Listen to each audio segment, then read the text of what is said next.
to recap on what we did last class, the first thing that we did was we looked at the traffic sign, and we said that we use only the shape tools to create all three of these things, but specifically on this one, we use the circle and the rectangle tool, right? And so let me draw out this shape here.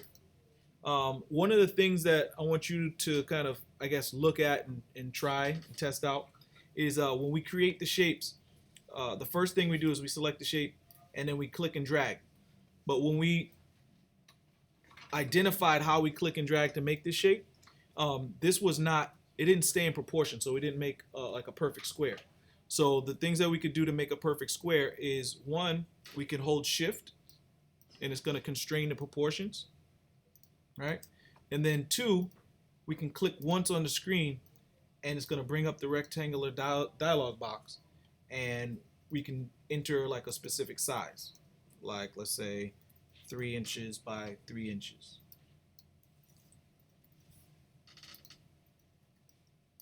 Okay, so we can make specific sizes by clicking once with the shape tools and it brings up the dialog box, or we can click and drag. But if we click and drag, we can make things kind of non-proportion. Like if I grab the circle tool, I can make an ellipse shape, or I can hold shift and create a perfect circle, right? Now, with those tools selected, if I try to click and move something again, what I'm going to do is I'm actually going to make another shape. So you either have to press the V on your keyboard, or you go up to the selection tool, and then you can select these objects and either press delete to get rid of them or move them around. Right? So in our case, what we did was we selected and made, we selected the rectangle tool, made a shape of a rectangle at a specific size, and then we duplicated it by using the scale tool, and I'm going to show you how to do that in a second. But we used the scale tool to duplicate to make a second shape that was smaller than the first one. Then we used the rectangle tool and the scale tool again to duplicate to make the smaller black rectangle, and then we used the ellipse tool to make the circles. We didn't do anything with object in a range, but when one object is on top of another, which was in the pencil tool, we selected an object and we go to object, arrange, and then we can bring it to front, send it to back. So like if you had shapes that were overlapping and one's in front, one's in the back, that's where we go to object, arrange, and then we can change the order of those shapes. But in looking at this shape and some of the other shapes, we know that because this is an object-oriented software, shapes are going to go on top of other shapes. So the thing for us is to start whatever is in the backmost shape, and then we start to build up. And so that's why we started with the yellow rectangle, and then we copied that to this rectangle, and then we went to the next one, and to the next one, and to the next one, right? So, just in concept and in theory, if I have this box, let me zoom in. Now this is another shortcut that I want to give you guys. Last class I gave you Command plus was zoom in, Command minus was zoom out, and Command 0 was bring your workspace full screen, right? So this time I want to give you, the other shortcut I gave you was the space bar. If you hold the space bar, you can move your page around, right?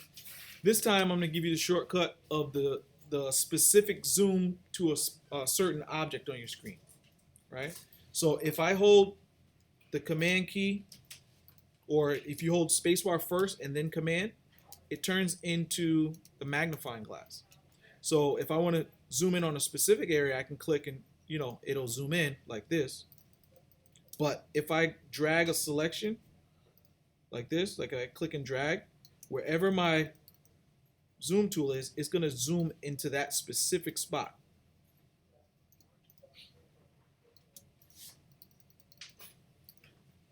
You see that? So the shortcut is using the space bar and then using your second finger to hold on to the command key, and then you can click and drag and it's going to zoom into that specific spot.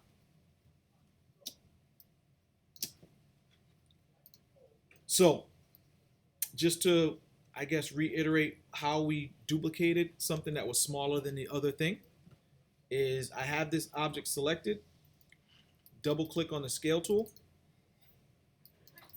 and it'll bring up the scale dialog box. And for this particular shape, we did the uniform shape, and we brought it down 95% of that size. And then I clicked on preview and copy. So outer rectangle, inner rectangle, and then for the other shape, I double clicked on it again, and I selected non-uniform, and I took the horizontal space, and I was able to, I typed in a specific number, but you can also use the down or up arrow to interactively change the size. And if you have preview on, you can see how far you want to go. So something like that. And then once you do that, you press copy, and then you have your third shape. And then to get the diamond shape, what we did was we used our selection tool, and we did something called a marquee selection. And the marquee selection means I'm going to click outside the area that I want to select, click and drag a marquee selection. And then that means that inside this boundary of where I'm dragging, it's going to select any shape that comes inside that boundary. So because I did that, the lines from both of the rectangles were inside that boundary, so it selected the whole shape of those two shapes. All right, and so now I can take this and rotate it. Now, a lot of times what you want to do is you want to put your mouse here and then kind of rotate it manually. You can do that, but if you know a specific rotation angle that you want, you can just go to the rotation tool, double click, get the dialog box, and inside that dialog box we can either interactively do it with the preview, or we can type in a specific number like 45, click on preview, and you can see we got the diamond shape. Now, another thing is that these rectangle shapes are very sharp. They have corner points. And in our shape, we had the corners round. Do you guys remember how to get to the rounded edges? You know where to go? All right, I'll tell you. So in the properties panel, under transform, right over here, if I click on these little three dots, it has my angle that it's rotated at, and then also it has these little options here, which is corner radius. Now, right in between those four numbers that represent each four corners of the shape, it says link corner radius value. So if you click that, it will link, like if I change the value, I'm going to do, let me go back. Press Command Z to go back. And I'm going to choose only one of the shapes first. So I select this one shape, go to my corner radius, and the link option is already chosen. So if I unclick it, then it won't be linked. This is linked. And if I change the corner radius, let's say 125, that's very, it's a lot. So I can interactively take this little dot and drag, and it'll tell me what that corner radius is right now. Or I can go in here and type in the value. Let's say 0.25. Oops. 0.25. All right, and I can do the same thing with this one. Select it, go here, corner radius, 0.025. Okay, and so that's how I can change it into rounded rectangles, and I can change the value of how round I want those corners to be. Okay, circle. One of the things that we did earlier is we learned how to use the ellipse tool and create a perfect circle. So I can hold shift, like I said. Now with this, what happens is it's not lined up in the center. And so what I want to do is I want to create the circle, but I want to create it when it's automatically in the center. So by holding the Option key, and I put my mouse right in this center area. First of all, I'm gonna get my move tool and selection tool and deselect. Get my circle tool or ellipse tool, and the smart object or the smart detection lets me see the center of a shape. And if I hold Option and put my mouse right over that center area, and then with the second finger hold Shift, I can click and drag, and it's going to create this shape in a perfect circle from the center.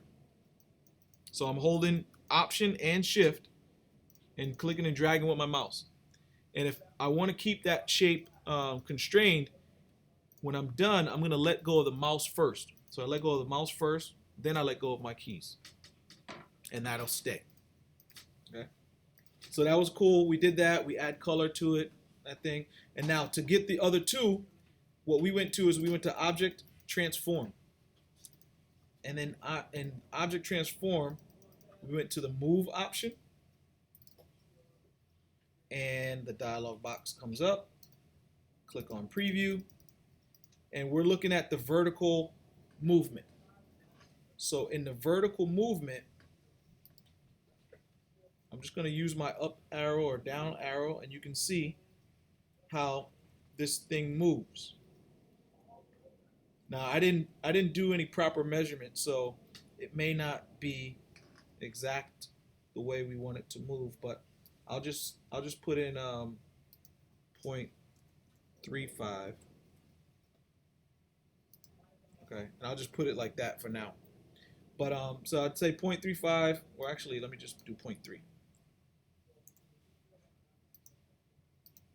Okay, and I'll press copy. So they overlap because it's not big enough, but they overlap, and I'll select this one, go back up to Object, Move, and instead of 0.3, I'm going to put a negative value so it moves up this time. So I'll do negative 0.3. Click on the preview. You see it moves up. Press copy. So now I have 3 shapes. And if you did the measurements right, it would be correct, but we didn't do any measurements. But anyway, this is the basics on how we created that shape. With the pencil was a little bit easier. What we did here was we used pretty much all rectangles, rounded the corners. These rectangles in behind, they're behind the shapes, so we didn't really have to worry about if they were sharp or corner points or rounded radius, whatever, because they're overlapping. So the backmost shape is this one and this one. And then the main detail that we went through was creating this triangle. And to create a triangle, we used the polygon shape tool. And I click once on the screen, pull up the polygon, change the number of sides to 3.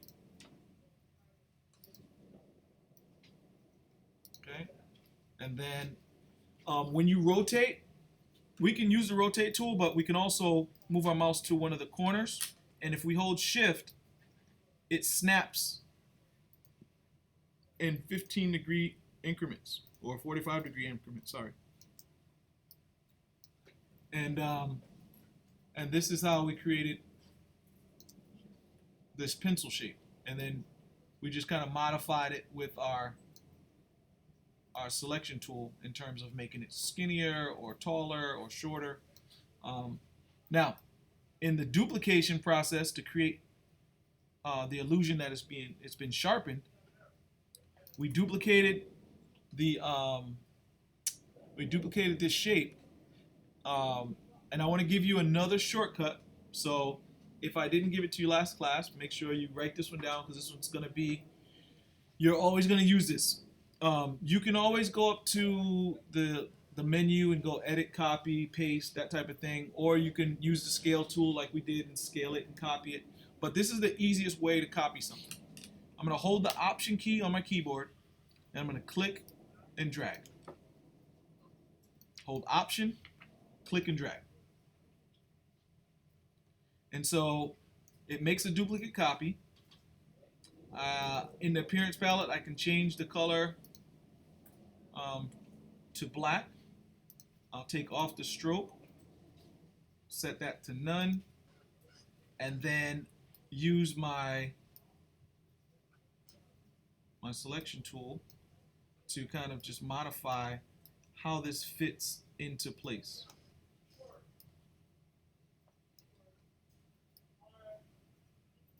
Okay. I'll hold spacebar and Command to zoom in to this area.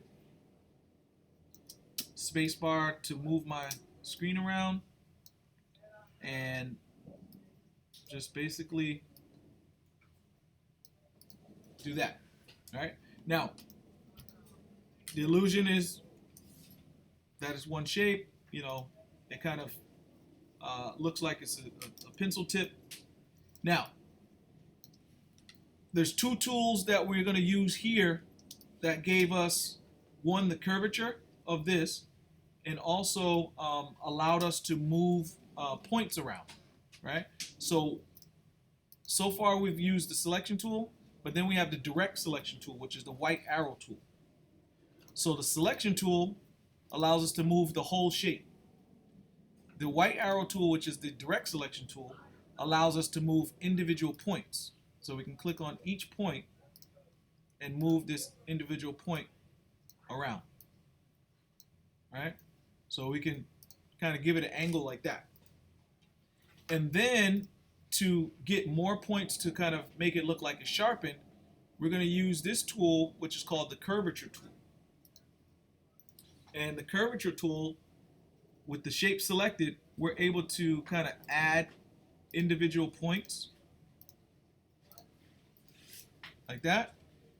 And then we're able to create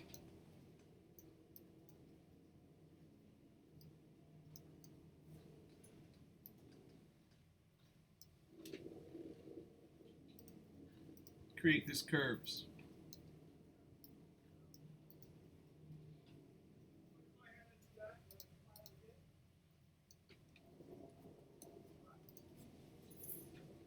See? So it allows us to create really easy. One of the things that I wanted to see, and I'll look at your individual projects, but what I wanted to see is when you did this flower, how many of you were going to use that curvature tool to create something that looked like grass? Like, let's say I took the line tool, it's the line segment tool, and I can draw a straight line here like this, or maybe at an angle like that. Give this a stroke value, you know, pretty high, something like this. And then with my curvature tool, add some points. And then see.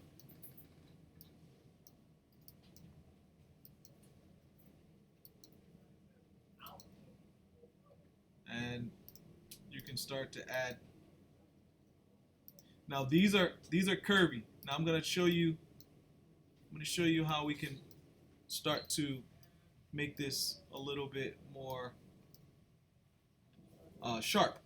So there's a tool right behind the pen tool called the Convert Anchor Point tool.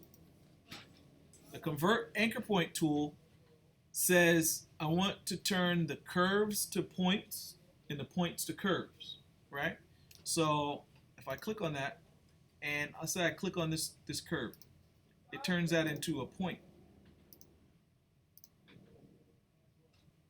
So maybe you want some of these things to be a little bit more pointy than curvy, and you can do that.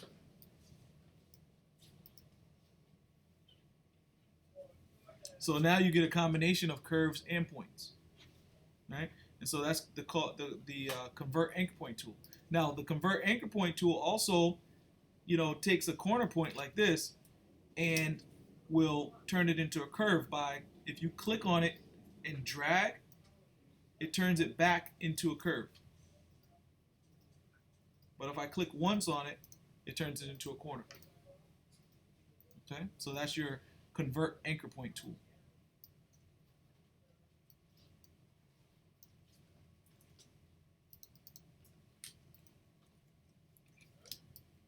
So the pencil shape, the main idea was using the polygon tool.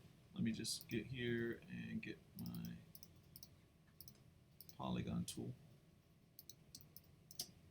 So this was the key in creating that. This shape was the rectangle tool and the ellipse tool.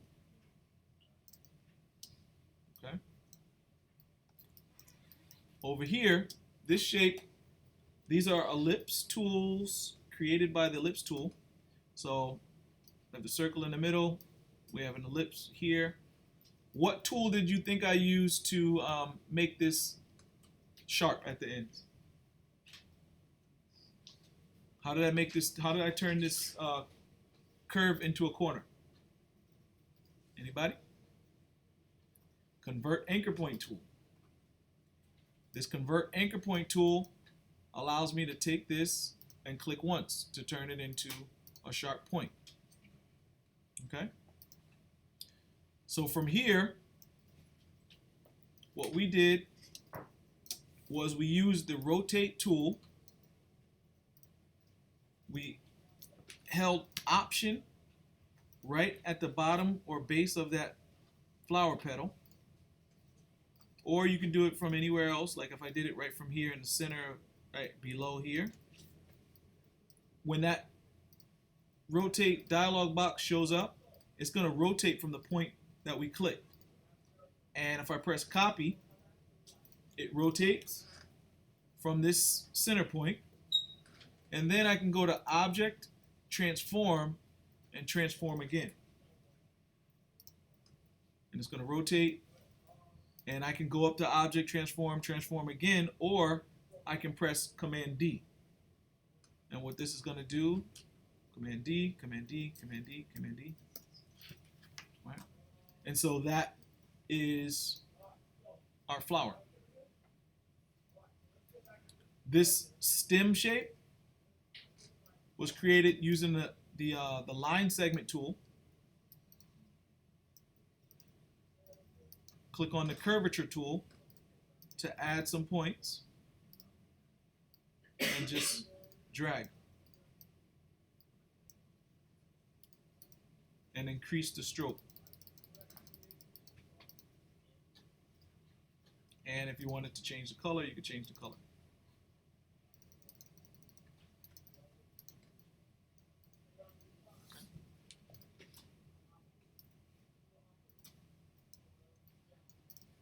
Now, the one thing that we're going to talk about today is organizing our layers, grouping our objects so that we can easily access certain things.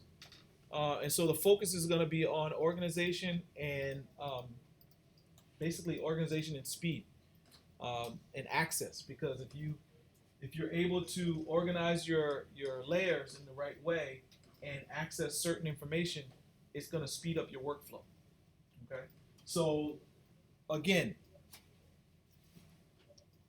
basic shape tools using rotate, scale, object transform, the curvature tool, convert anchor point tool, and the selection tools, direct selection and regular selection tool. Those are the things that we use to create these basic shapes. Any questions on that? Okay. Again, I have the if you ever want to go back and look at it, I have the video up so you can take a look at that. But now what we're going to do is we're going to get into layers. Okay, so if you have your file open, if you have that file open, what I want you to do is next to your properties palette, go into your layers palette. Click on that layers tab. In the layers tab, we've created all these shapes. In the layers tab, right next to layer 1, if you click on that little triangle, all hell breaks loose. Right? Those are all the different shapes that we've created. Every mark, every little path that we create, it creates another sublayer. Right? So all the different things that we've done are showing up here. Ellipse, rectangle, polygon, ellipse, ellipse, ellipse, path, all those types of things, right? So, how do you know where to find stuff? You don't. Because at this small size, you can't really see anything. Now, you might say, okay, well, maybe we just make those icons bigger. So let's try that. Let's go over to our options of the layer options. Every time you see a palette, to the right hand side at the top, you'll see a little 3 lines that'll give you your options. So inside this options, it has everything about layers. But what we want to do is we're going to go to panel options at the bottom, and we can select, let's say, large, or even if we want to go, other. Let's just go other, and I don't know, let's exaggerate. Let's make it 50 pixels. And press OK. So now you can actually see your layers, right? But still, if I want this shape, when I click on it, so I click on this shape, it doesn't take me exactly to that layer. So now I have to scroll all the way down and find out where that shape is. And the only way I can tell, but this is a good thing, the only way I can tell what this shape is by this little blue dot. See this blue dot over here? Whenever I have something selected on my canvas, you'll see a dot next to it. And this dot, basically it's blue because the layer color, if I double click on this layer, these are my layer options. Every new layer that you create, it's assigned a color so that when it's selected, you know that it belongs to a certain layer. So it would be blue, it would be yellow, so they kind of rotate the colors for each layer that you choose. Right? And so this one is blue because it's layer 1, and layer 1 is light blue. Right? And these are some options that we'll get into a little bit later about template and show and print and dim images and things like that. But for now, this is the layer options, and every time we select something, anything on that layer is going to be blue. All right? I'm going to press cancel. What we need to do is we're going to go artboard by artboard. First, I'm going to group everything on each artboard. Second, I'm going to start to subgroup things, by category. Like for instance, with the traffic sign, I'll do all circles and then all rectangles, right? Or all squares, whatever. And then I'll name it. But I'm gonna go. The first thing I'm gonna do is I'm gonna group things by artboard, and then you'll see this start to clean up a little bit, right? So let's do some housekeeping. If I click once on the artboard, there's a thin black line that shows up around the edge of the artboard. This is quick navigation. So I click on the artboard, press Command 0. That's going to pull up just that specific artboard. Then, with my selection tool, the black arrow tool, I'm going to click and drag a selection only around that specific artboard. And it's going to select anything that's on that artboard.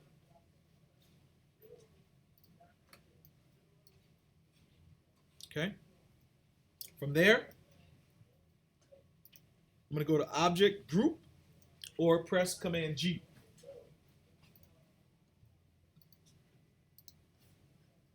Okay.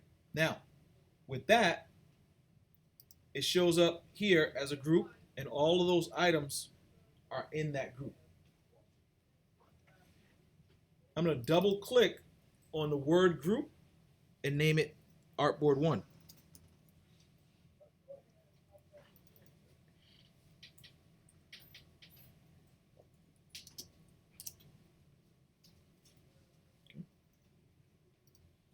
I'll use my spacebar to move this over, zoom out a little bit, Command minus, and then do the same thing for the pencil tool. So I'm just going to select anything that's on that layer. And if you, let's say you select something like this overlaps, right? And I made a mistake and I selected just a piece of that flower petal. If that happens, to deselect only that particular flower petal, if you hold the Command key, is that Command? No, hold the Shift key, sorry. Hold the Shift key and click that, it will deselect that specific shape. Okay? So this is all selected. I press Command G. It groups it. Shows up right here. Double click. I type in Artboard 2. I'm going to do the same thing for Artboard 3. Spacebar, move it over, select everything, Command G, double click it, Artboard 3. Now, doesn't that look nicer? It's more organized. You know exactly where to go to get to certain things, right? Now, if I start with Artboard 1,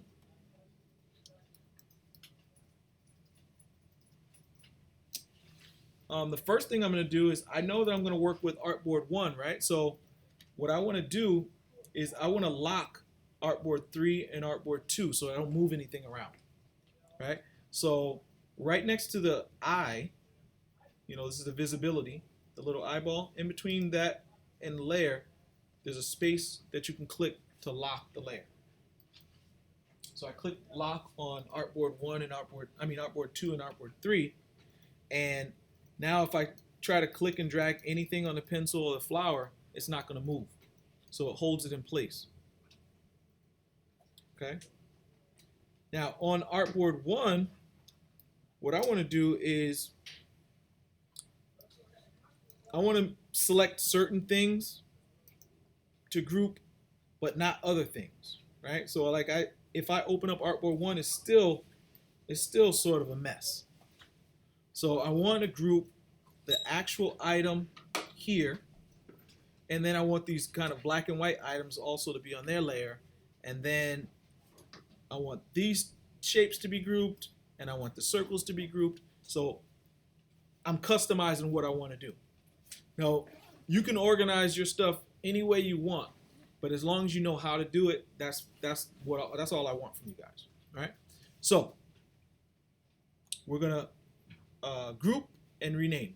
So if I try to like use my, like if I click on one of the shapes, because this is in one group already, when I click on it, it's choosing everything, and I want to choose individual shapes in that group. So I have to click and hold the direct selection tool I'm going to tear this off by clicking this little icon here to the right. I need to use the arrow with the plus. This is called the group selection tool. When something's already grouped and you want to select individual items in that group, you have to use the group selection tool. So the group selection tool allows me to select individual items in a group, and I can do whatever I want with them. So what I'm going to do is I'm going to make a selection, a marquee selection, only over, just right over this area. So it's going to select all of the shapes within the traffic sign. With that, it shows me all the blue dots of anything that's associated with that traffic sign. So I'll press Command G. Right? And because this is the traffic sign, I'm going to double click on that group, name, and type in traffic sign. Okay. Now, this is where it starts to get tricky, right? So I want to go a little bit deeper, and I only want to group these two. So I make a selection around these two shapes. So again, I open up that traffic sign shape, select those two shapes, group those, and the circles, because I can't really make a selection around them, I can either hold shift and select each one individually, or what I like to do is I like to hide the other things. So I just clicked on these things, I just drag like that. I like to hide these things in the back, make a selection, and I can group those. And then I can bring the other elements back. Now I could go in and name those subgroups again, but I don't necessarily have to, because I know that's part of this traffic sign. But you can go in and name all the things, and the point of naming it is because you can see how many shapes you're going to get, and it's going to get really confusing with all those individual shapes if you don't name your stuff. So in this particular case, I'm not going to name the subgroups because I know that those are circles and I know it belongs to the traffic sign, so I know what it is. But if there's a lot of other things that you're not sure of, you can select those things and then just start to name them. Over here, I know I want this to move together, so I'll press Command G. And then I'm going to hold Shift to select each one of these items and group those. So why is this important? Because if I have certain things on like isolated, if I wanted to work only on the black shape, which is in between the diamond shape and behind the circles, I can't really work on that without affecting some of these other shapes. So what happens if I wanted to work on that and I just press lock for that group and lock for this group? Now, it doesn't matter what I do because nothing's going to move, only this black shape. Right? So it allows me flexibility on isolating certain things. Okay? Now for the pencil, what I want you guys to do is I want you to try it. Okay? What we've done is we have, I'm going to lock this, open that up, and I want you to, bless you. Thanks. So I want you to group the tip of the pencil and this part, the two parts in the body, the the silver metal cap, I guess that you would call it, and then the eraser would be solid, right? So it would be by itself. So you should have one group, two groups, three groups, and then this eraser. So you should have four groups, and you can name them all. So you'll say tip or pencil tip, pencil body, metal cap, and an eraser. So I want you to try to do that. For you, I'd like to see you try to use your rectangle tool to build this shape.